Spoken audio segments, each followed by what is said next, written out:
Muy buenos días, amada Iglesia Hispana Antioquía, bienvenidos al devocional de hoy.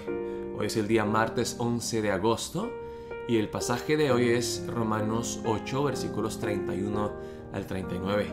Ya llegamos al final del capítulo 8 y el apóstol Pablo concluye este capítulo con una gloriosa declaración de nuestra seguridad eterna en Cristo Jesús. El título del pasaje de hoy, del devocional de hoy, es Nada nos podrá separar del amor de Dios en Cristo Jesús. Vamos a leer la palabra juntos y vamos a escuchar lo que Dios nos quiere decir a través de la palabra. Dice, más que vencedores.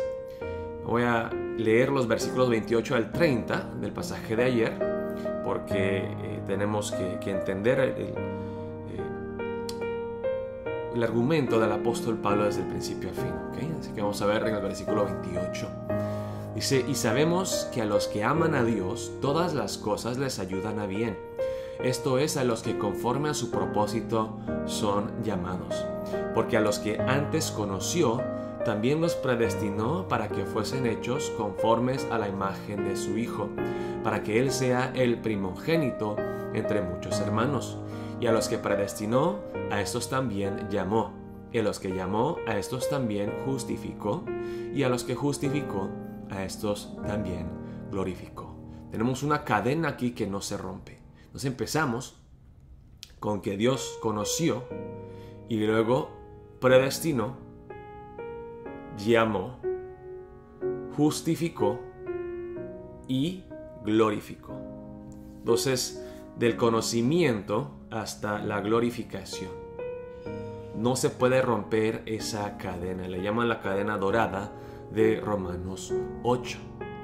Entonces nosotros creemos que la salvación no se pierde.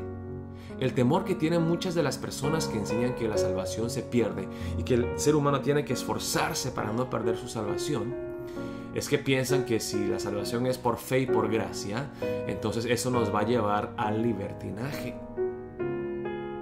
Que todos pecarán como quieran. Pero como les hemos dicho muchas veces, el que verdaderamente entiende la gracia no seguirá viviendo en pecado, sino que vivirá una vida santa, luchará para agradarle a Dios. Entonces, al otro extremo, si la salvación no es por gracia y por fe, entonces en vez del libertinaje vamos a encontrar lo que es el legalismo. Y el legalismo, la verdad, se encuentra en muchísimas iglesias, que a través del esfuerzo humano uno intenta ganarse la salvación. Pero tenemos que hacernos la pregunta, ¿cuánto podemos hacer nosotros para ganarnos la salvación? O hablemos de otra manera, ¿qué pecado debo de yo cometer y cuántas veces debo de yo pecar para perderme la salvación? Si nuestra salvación dependiera de nuestras obras, nadie sería salvo, incluyendo a los legalistas o a los que se creen justos. Te sigue la palabra aquí en Romanos 8. Podemos estar seguros que en Cristo Jesús somos salvos, podemos descansar, podemos reposar, podemos confiar en Él, en su obra perfecta sobre la cruz. ¿Qué pues diremos a esto? Si Dios es por nosotros, ¿quién contra nosotros? El que no escatimó ni a su propio Hijo, sino que lo entregó por todos nosotros, ¿cómo no nos dará también con Él todas las cosas? Si Dios ya hizo lo más difícil, lo imposible, lo que nadie haría, dar a su Hijo por nosotros, ¿cómo no nos daría todas las demás cosas? La salvación, el perdón de los pecados, la vida abundante.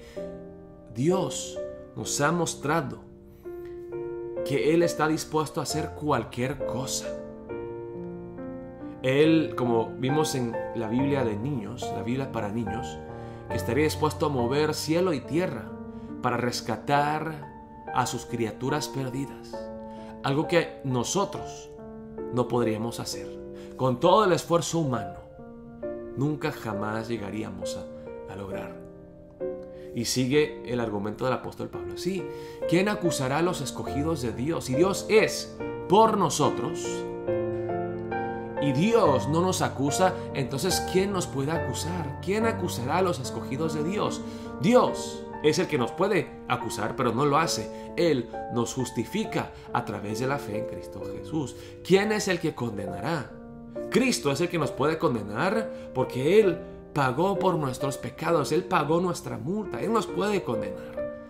Cristo, en vez de condenarnos, es el que murió. Y no solamente murió, más aún, el que también resucitó, el que además está a la diestra de Dios, el que también intercede por nosotros. ¡Wow! O sea, Cristo murió por nosotros. Eso es algo que nadie haría por nosotros los pecadores. Romanos 5:8. Pero Dios demuestra su amor para con nosotros en que Cristo Jesús murió por nosotros aún siendo pecadores. Pero Él no solamente murió, que es algo imposible que nadie haría, Él también resucitó, que nadie es capaz de hacer, y Él está a la diestra de Dios, solamente Él. Nadie está a la diestra de Dios, ni los ángeles están a la diestra de Dios. ¿Y qué está haciendo Él? Él está intercediendo por nosotros. Vimos ayer que el Espíritu Santo está dentro de nosotros intercediendo por nosotros.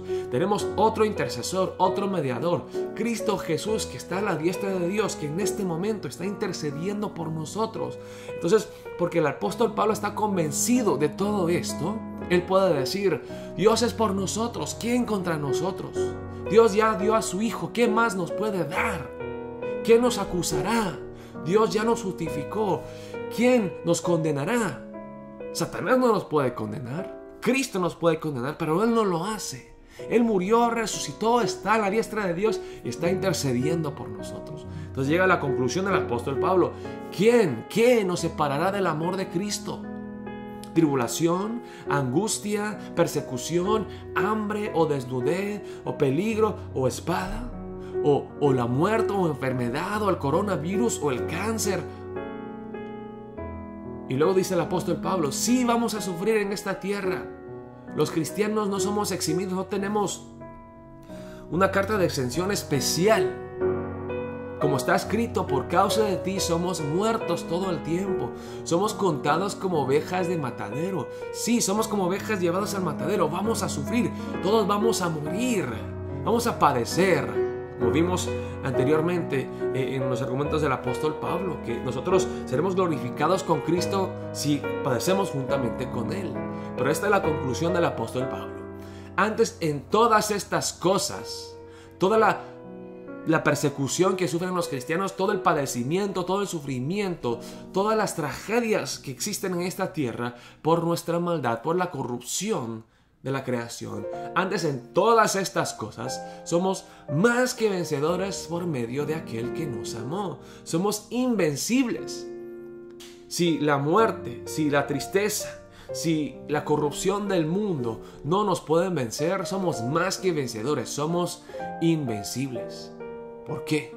Por lo cual estoy seguro de que ni la muerte, ni la vida, ni ángeles, ni principados, ni potestades, ni lo presente, ni lo porvenir, ni lo alto, ni lo profundo, ni ninguna otra cosa creada nos podrá separar del amor de Dios que es en Cristo Jesús, Señor nuestro. Amén. Ni el pecado, ni la muerte, ni Satanás, ni los demonios, ni ninguna otra cosa tiene la última palabra. Cristo tiene la última palabra. Dios tiene la última palabra. Y su palabra es gracia, es amor, es salvación. Así que podemos estar confiados en Dios, en Cristo Jesús. Mi salvación no depende de mí, depende de Dios, depende de Cristo, depende del Espíritu Santo. Claro, yo tengo que luchar contra el pecado y mostrar que verdaderamente el Espíritu Santo mora en mí, que he sido tocado y transformado por la gracia en Cristo Jesús. Pero en fin, mi salvación no depende de mí. Dios lo hace, Dios pone el querer y el hacer dentro de mí, el querer luchar contra el pecado, Dios lo pone en mi corazón. Yo no lo puedo hacer con mi propia voluntad humana. Dios obra en mí. Así que oremos para empezar el día de hoy. Dios, ayúdame a entender claramente este glorioso evangelio, esta salvación inquebrantable que tengo en ti, oh Cristo Jesús. Y con esa confianza ayúdame a luchar más contra el pecado, a descansar en tu obra perfecta, a luchar contra la maldad y la tentación y ser lo que ya somos en Cristo Jesús. Dios los bendiga grandemente. Nos estaremos viendo hoy en la noche para el culto virtual.